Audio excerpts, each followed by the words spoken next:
বাংলাদেশের প্রথম 100 কোটির সিনেমা হয়তোবা হয়ে যেতে পারে। প্রিয়তমা এই কাহিনী নিয়ে যদি 44 কোটি টাকা বিজনেস করতে পারে, তাহলে রায়হান রাফি কেন এরকম একটা অ্যাটম বোম নিয়ে 100 কোটি বিজনেস করতে পারবে না? এবং অনেকে বলছেন তুফানকে যদি প্যান ইন্ডিয়া হিসেবে রিলিজ করা হতো, তাহলে সাকিবের কিন্তু চান্স ছিল পুরোপুরি ইয়াশের জায়গাটি দখল করে নেওয়ার। কারণ কেজিএফ এ ইয়াশ যেরকম নতুন একটি লুক দিয়ে পুরো দর্শককে একদম তাণ্ডব লীলা দেখিয়েছে, তো সাকিব খানেরও কিন্তু এই জায়গাটি ছিল যদি প্যান ইন্ডিয়া মুক্তি দেওয়া হতো। তো আফসোস সেটা হয়নি। পূর্বের কথা মোতাবেক এখন থেকে পুরো দেশকে তুফানের হাতে তুলিয়া দেব।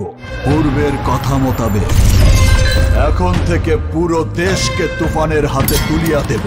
সাকিব খানের তুফান টিজারটি যে 2 বাংলা এভাবে তাণ্ডব লাগিয়ে দিবে, সেটা কিন্তু ভুল করে কেউ চিন্তাই করেনি। এতদিন তো টিজার অনেক এসেছে, কিন্তু এই তুফানের মতো 2 বাংলাতে এরকম একটার পর একটা রিভিউকে আপনি দেখেছেন যে কলকাতার যারা আছে তারা কিন্তু তুফানের শুধুমাত্র যে টিজার রিভিউ দিয়েই ক্ষান্ত হয়ে গেছে তাই নয়, তারা নিত্য নতুন তুফানের আপডেট দিচ্ছেন যে চঞ্চল চৌধুরী কি পুলিশ নাকি হচ্ছে চঞ্চল চৌধুরী ভিলেন, নানান রকম তথ্য উপাত্ত দিয়ে হচ্ছে এখন তুফানের আপডেট বলেন, গসিপ বলেন, সব কিছু আসছে। আমি আজকে যেই বিষয়টি নিয়ে হাজির হয়েছি সেটা হচ্ছে তুফানের টাইটেল ট্র্যাক কিন্তু আমরা এই মাসেই পেয়ে যাব এরকমটি আশা করছি। এবং তুফানের টাইটেল ট্র্যাক যখন আসবে, এই টিজারের মতো কিন্তু আবারই সেই দিন হচ্ছে ভাঙচুর হবে এবং ফেসবুক কিংবা সামাজিক মাধ্যম আবার একটা জাকি খেয়ে যাবে। কারণ তুফানের টাইটেল ট্র্যাকটি খুবই সুন্দর, আমি আপনাদের শোনাচ্ছি, আপনারা শুনে দেখুন।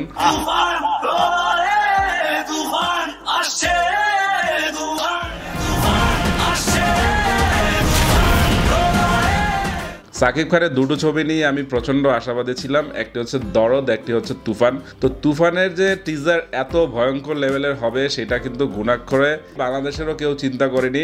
এবং তারপর তো দেখলেন যে তুফানের টিজারটি কি পরিমাণ তাণ্ডব চালাচ্ছে এখন পর্যন্ত। 3 দিন হয়ে গেছে, তাও কিন্তু তুফানের তাণ্ডব লীলা এখনো থামেনি। প্রতিদিনই তুফানের নিত্য নতুন আপডেট নিয়ে বা তুফানের কিছু একটা খবর প্রতিদিনই আসছে এবং মানুষ কিন্তু সেটা দেখছে। তো একটা সিনেমার হাইপ কিন্তু এইরকম হাইপ আমি দেখেছি জওয়ান নিয়ে, জওয়ানের মতো হাইপ আবার দেখছি বাংলাদেশের একটি সিনেমা তুফানে। হিন্দিতে যারা রিভিউ দেয় তারাও কিন্তু প্রচণ্ড আগ্রহী এবং প্রচণ্ড কৌতূহল তাদের যে এই নায়কটি কে।